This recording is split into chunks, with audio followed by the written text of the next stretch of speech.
They're not very pleasant when you get bitten. I just went into a panic straight away because I hadn't been stung for so long. Over at a friend's place for a barbecue, Chris Forsyth's day turned sour when a horde of wasps made him their target. So I ducked under a bush and all the wasps hit the side of my neck and just stung multiple times over the side of my face and on my hand as well when I was brushing them off. Priscilla Keeley knows all too well what Chris is feeling. She was stung while working in the garden. I was raking the leaves underneath here, and that's when I got badly bitten. So she's called in Pest Inspector Russell Gilbert to track down the culprits. Actually, we can see a nest that's hiding in amongst the trees there and hiding amongst those leaves. I can see that now. So maybe you just happened to brush against it or go close and you threatened them and they came out and bit you. Russell says wasps are found all year round but are more active in the warmer months, and a lot of the time you won't even know they're there. The flying stingers are quite covert about where they like to nest. We can see a nest under here right now. That's a more common spot to find them. What is it about these areas that they like? It offers a little bit of protection from the weather. It's a little bit cooler for them. It's just a more protected spot. Windows and bushes are also trouble spots, and then there's outdoor entertaining areas. Yeah, this can be a hot spot, especially if you've been away on holidays or you haven't been outside for a while.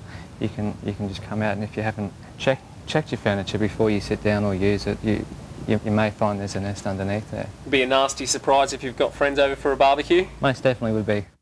Russell says there's 3 types of wasps: the paper pulp, which shapes its nest similar to a beehive; the mud wasp, they make their home from soil and other sediment; and the most common variety, the paper wasp. It delivers the most potent sting and is the culprit in Priscilla's case. So what's the best way to get rid of them? Russell says you can try using aerosol bug sprays, but go for the ones with a fast knockdown so you don't aggravate the pests before you get them. If you use an aerosol that isn't as strong, you have to be prepared to run fast. If you're willing to take the risk, it's best hitting the nest with spray early in the morning or late afternoon when most of the colony are inactive.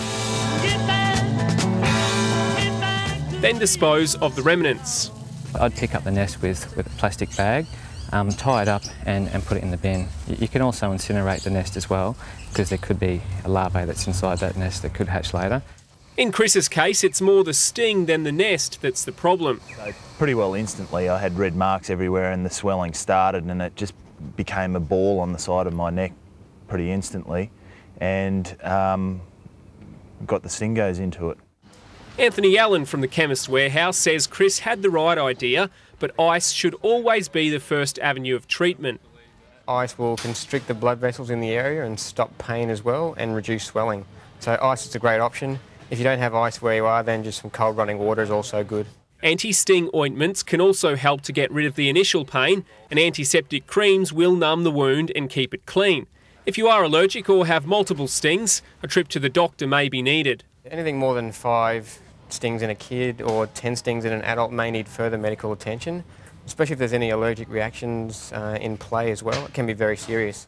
Chris was lucky to escape hospitalisation, but he's learned his lesson. I guess being a little bit taller, I'm going to be on the lookout and I'm going to be wasp aware.